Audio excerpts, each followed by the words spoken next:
I've been standing on this cliff, at the mouth of this cave, having fled the calamity that is my life to seek refuge from the one who threatens me. I've been standing here.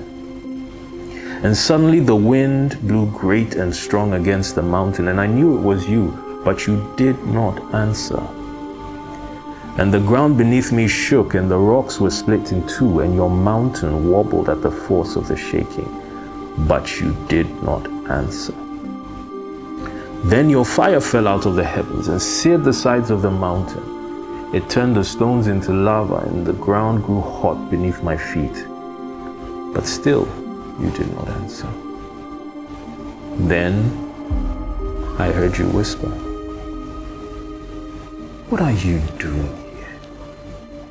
We read an account of Elijah, the prophet, who is fleeing from his archenemy Jezebel in 1 Kings in chapter 19.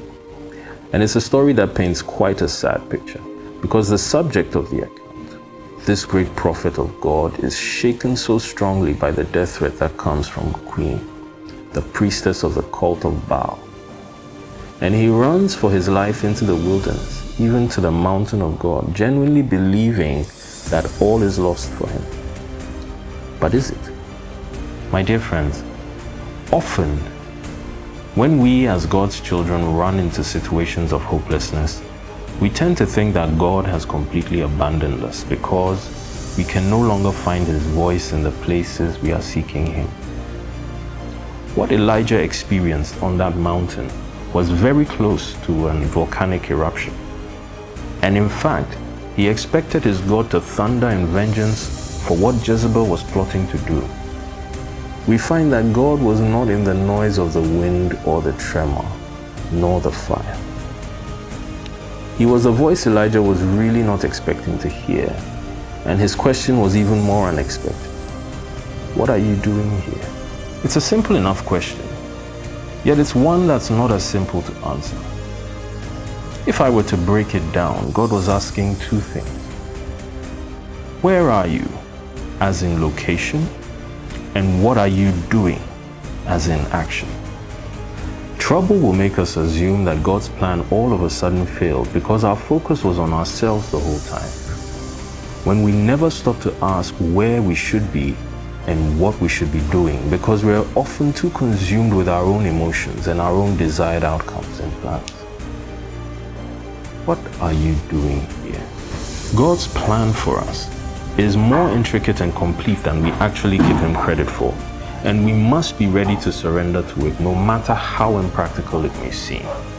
Because in surrendering to God's will, we take the responsibility for our care of us and place it on him.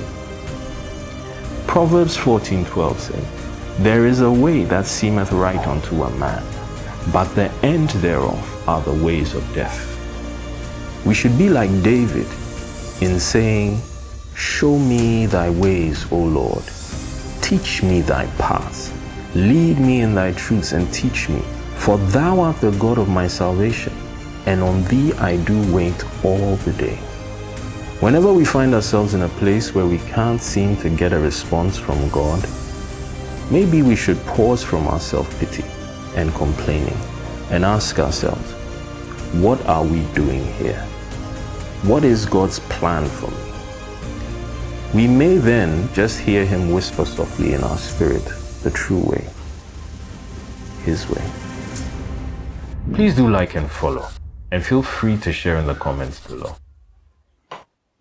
The views and opinions I share on this platform are entirely my own, and they don't reflect the opinions of any of the third parties whose content I use or refer to.